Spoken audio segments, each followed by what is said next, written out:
Assalamualaikum warahmatullahi wabarakatuh. Waalaikumsalam warahmatullahi wabarakatuh.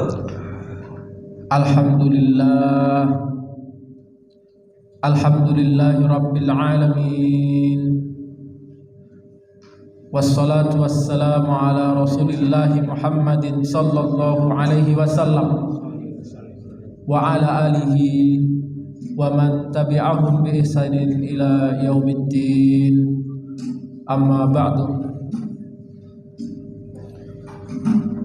A'udzu billahi minasy syaithanir rajim. Ya ayyuhalladzina amanu kutiba alaikumus shiyam كتب عليكم الصيام كما كتب على الذين من قبلكم لعلكم تتقون.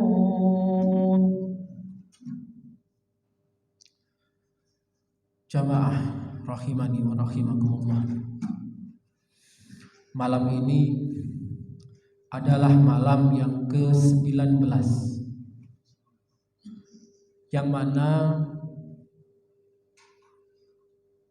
malam 10 terakhir telah mengetuk pintu hati kita.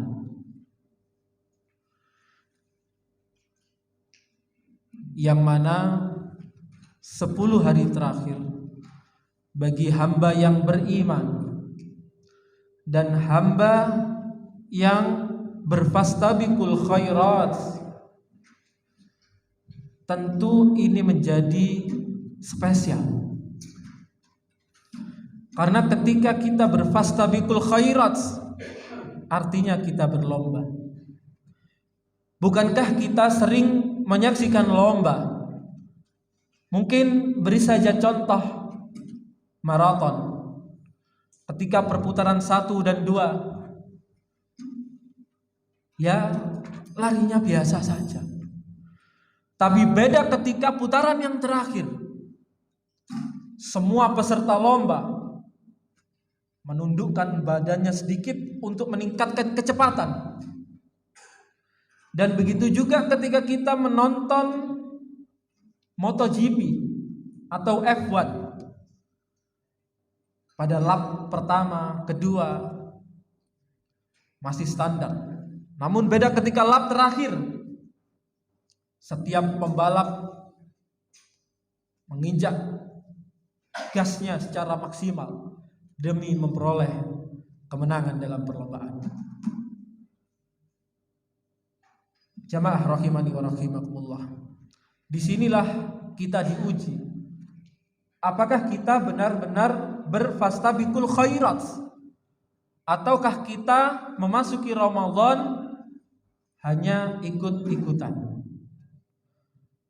Mestinya jamaah, ketika kita sudah sepakat, hati kita sudah fastabiqul khairat dari awal Ramadan, maka inilah kita sudah menghampiri garis finish yang telah diberikan oleh Allah Subhanahu wa taala.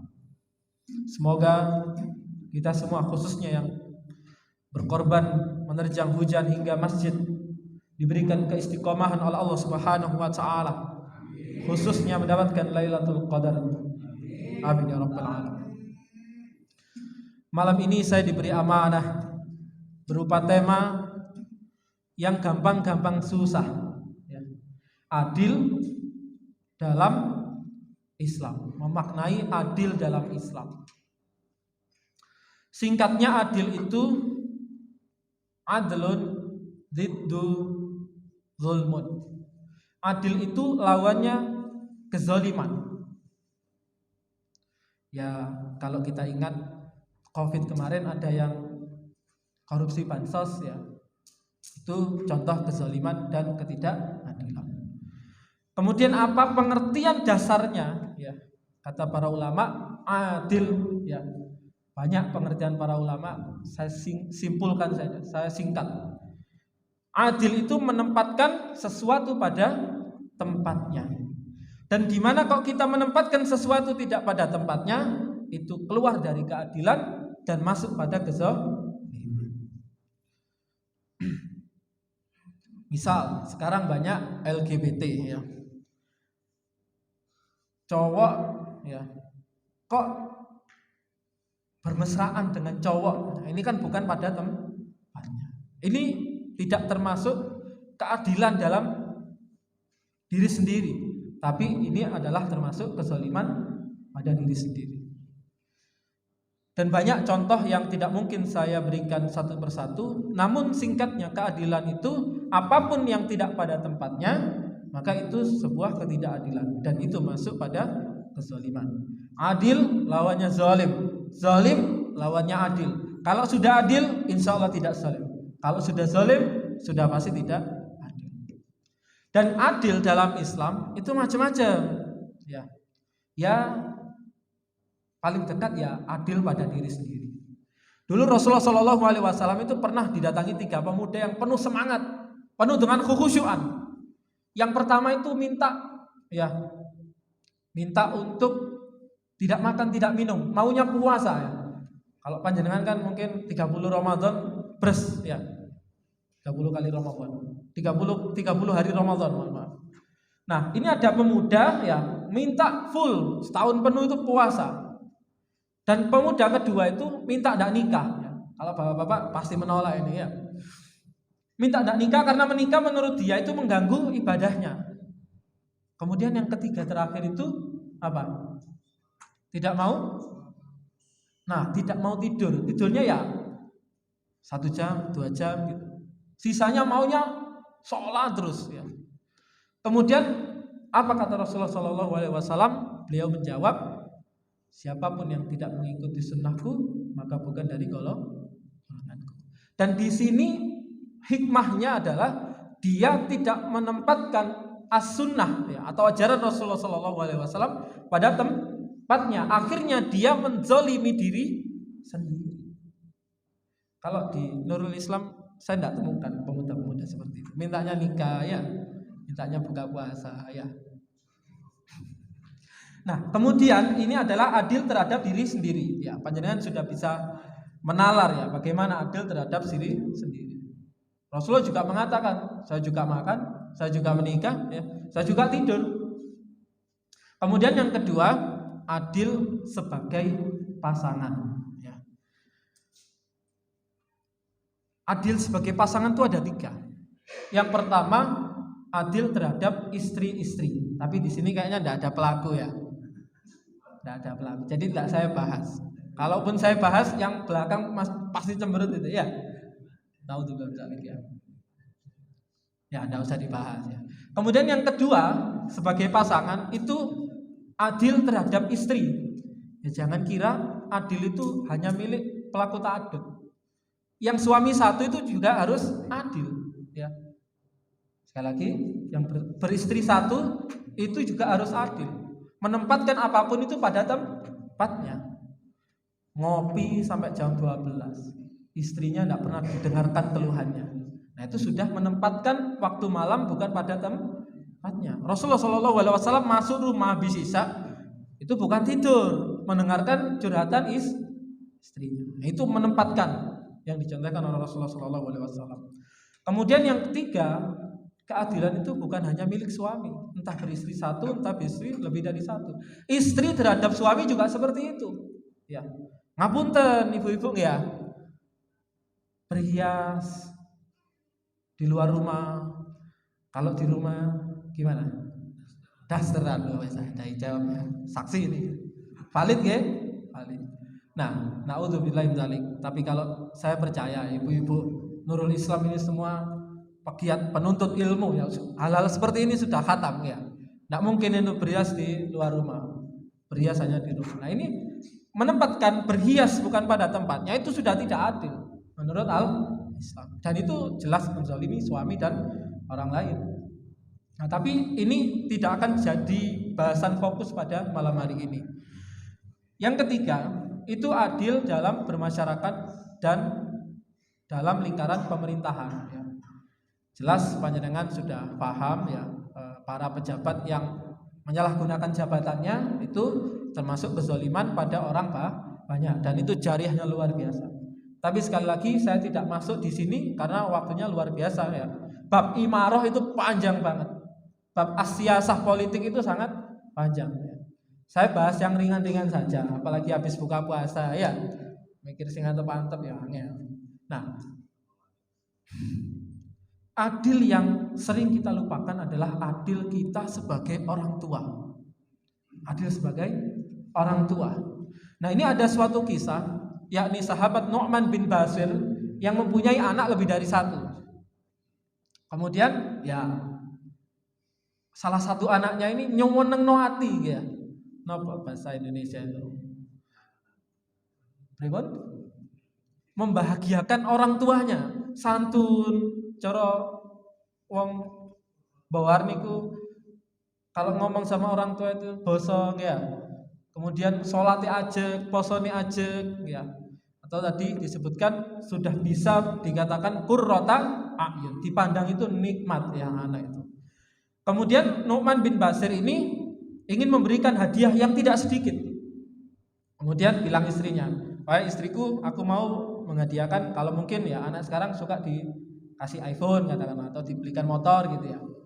Kemudian tanya istrinya, "Loh, kok yang dikasih cuma satu?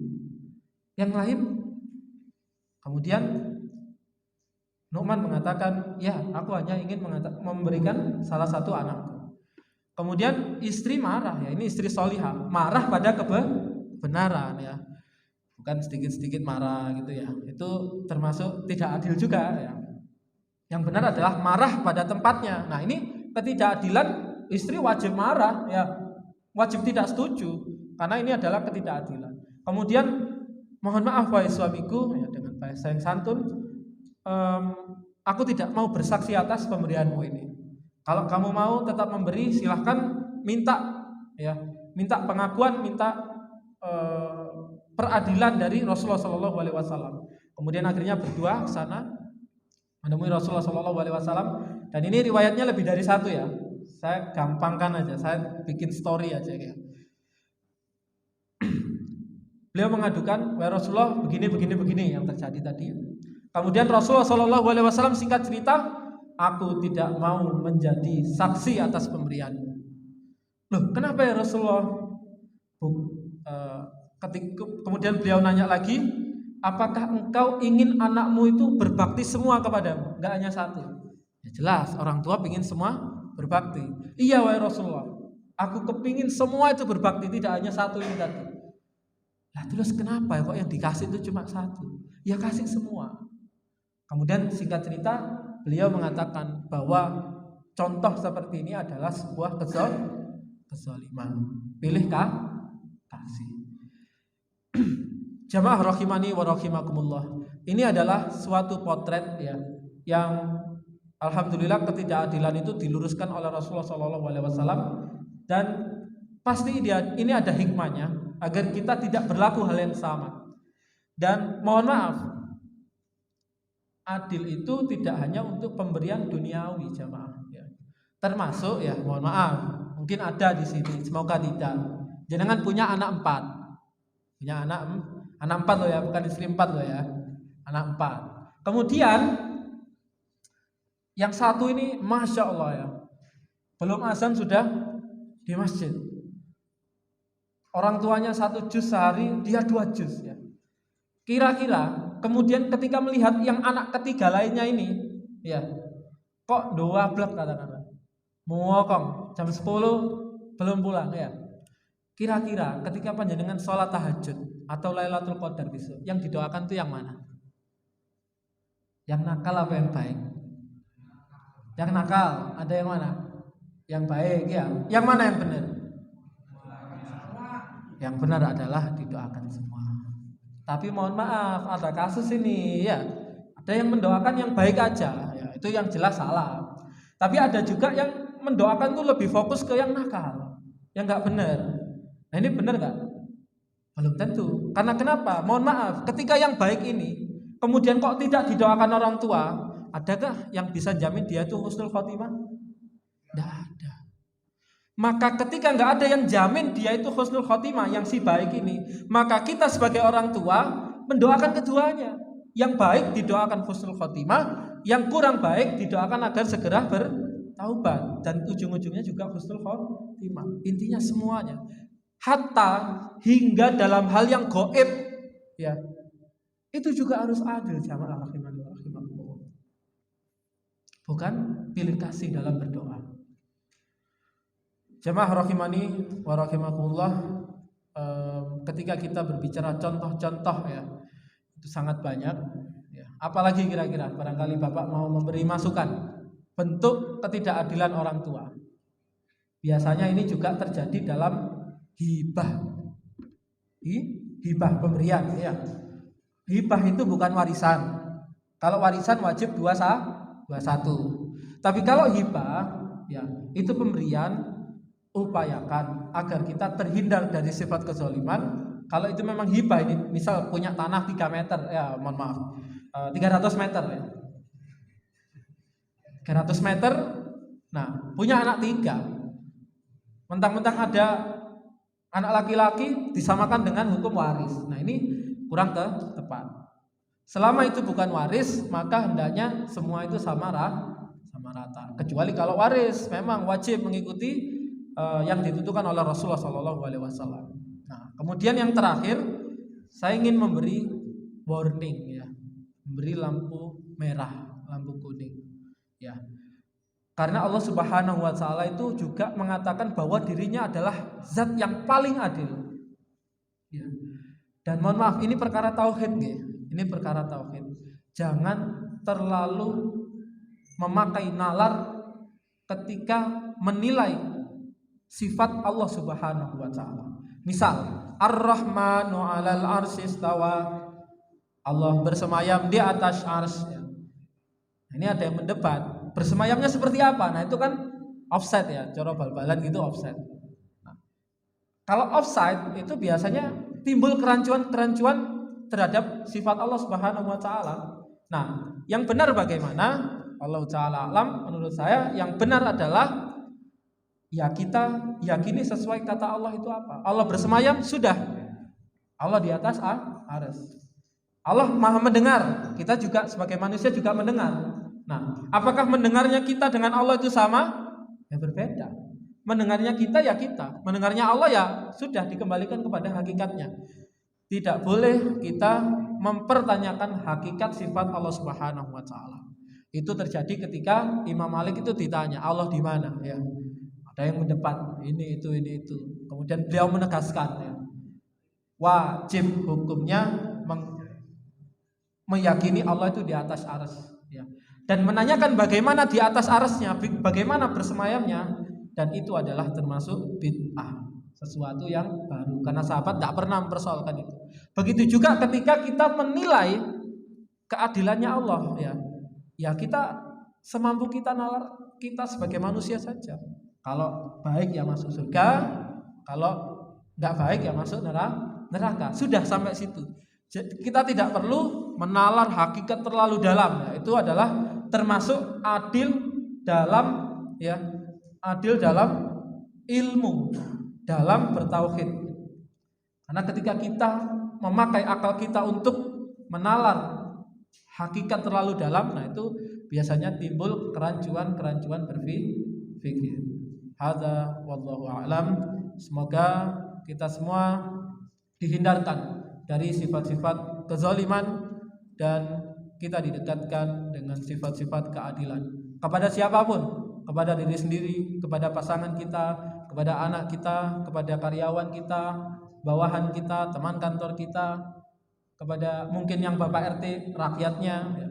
Karena kenapa? Kata Rasulullah sallallahu alaihi wasallam, ittaqullah wa'adilu baina auladikum.